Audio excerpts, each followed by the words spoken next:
Hello guys, আসসালামু আলাইকুম। কেমন আছেন আপনারা? আশা করি ভালো আছেন। আজ আমি আপনাদের মাঝে নিয়ে এসেছি নতুন একটি রেসিপি। আমার এই রেসিপির নাম হচ্ছে টমেটোর আচার। প্রথমে আমি 1 কেজি টমেটো ভালোভাবে ধুয়ে কেটে নিয়েছি। এখন টমেটোগুলোকে একটা কড়াইতে ঢেলে দিলাম।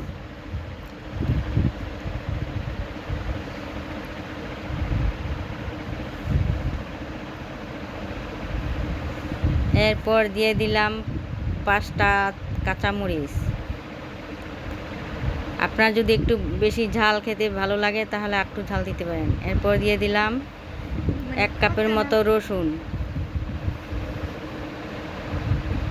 এখন দিয়ে দিব স্বাদ মতো লবণ। এখন দিয়ে দিব মেজারমেন্ট কাপের 1 কাপ চিনি।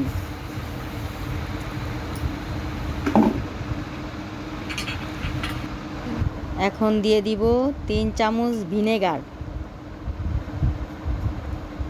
ভিনেগারটা আপনাদের দিতেই হবে, না দিলে আচারটা নষ্ট হয়ে যাবে, বেশি দিন থাকবে না। এখন একটু নেড়ে চেড়ে নিব।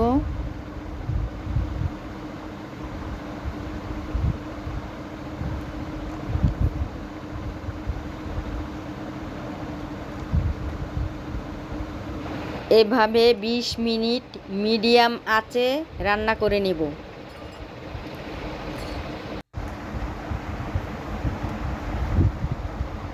20 মিনিট পর ফিরে আসলাম। দেখেন আমার আচারটা তৈরি হয়ে গেছে। রসুনটা যদি সিদ্ধ হয়ে যায় তাহলেই বুঝতে হবে আচারটা তৈরি হয়ে গেছে। এখন কিছুক্ষণ নেড়ে চেড়ে নামিয়ে নিব। দেখুন আচারটা কত সুন্দরভাবে তৈরি হয়ে গেছে।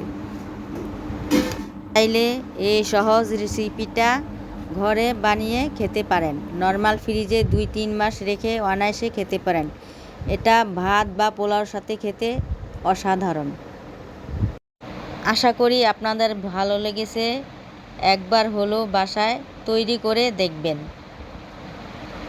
শেষে